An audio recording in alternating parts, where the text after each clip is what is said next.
Hi, Dr. Theo here. The workout I've got for you today is called Jug Head. Now, Jug Head is a 10-minute AMRAP where we'll do 20 forward lunges, then 15 deadlifts, and then 10 jug swings. And we're going to see how many of those rounds that we can do in the 10 minutes. So our score is going to be how many complete rounds we do, plus how many extra repetitions we do in that 10-minute window. So let's have a look at the movements. When we're getting ready for our forward lunges, we start feet side by side. We step forward with one leg, come down until you hit the ground with your knee, step back up, return your feet to side by side. Then lean forward with your next leg, lunge down, touch the ground, and back up. Now, if going all the way down to the ground isn't comfortable for you, I want you to use a chair or a bench and give that as your support so that you can control that descent with your forward lunge. So how that looks is we lunge forward, we take the strain, go as deep as comfortable, and then come back up.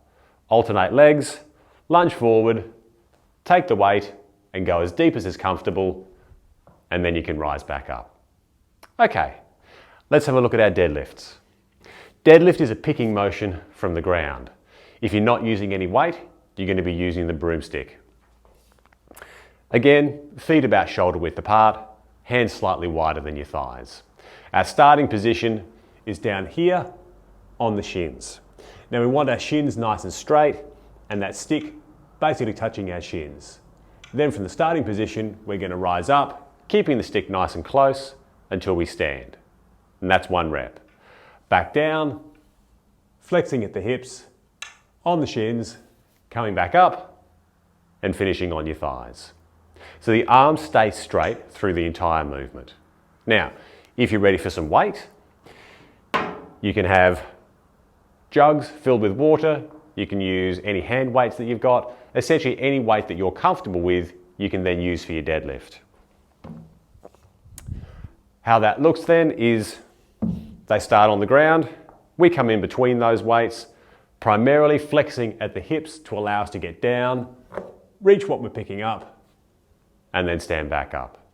And then we can continue to go up and down to perform the deadlift. Okay, great. Now, last movement is the jug swing. Easy way to do that is with a milk bottle or something else similar. Fill it up with water that's appropriate weight for you, and then you're ready to go with your jug swing. So to start off, we use one hand in between our legs. We rise up to eye level and back down. And it's simply just that swinging movement up and down as we bring it up to our eye level. Now remember, because we're doing that one-handed, we do want every 5 or so reps to switch between our hands. This will work well in today's workout because we're doing 10 jug swings at a time, so you can do 5 with your left hand and 5 with your right hand. So basically just come through, switch hands, and then proceed to do the same movement with your other hand. Now, if you want something a little bit heavier and you've got access to something like a kettlebell, then you can convert this to a kettlebell swing. So with a kettlebell, it's got a slightly wider grip, which allows us to hold it with both hands. Otherwise, it's the same movement. So holding it with both hands, in between your legs, we come through, we swing up and down. Keeping that nice rhythm, keeping our back straight and coming up and down. So, that's our workout for today called Jug Head. Get your things ready, and in the next video, I'll see you ready to start the workout.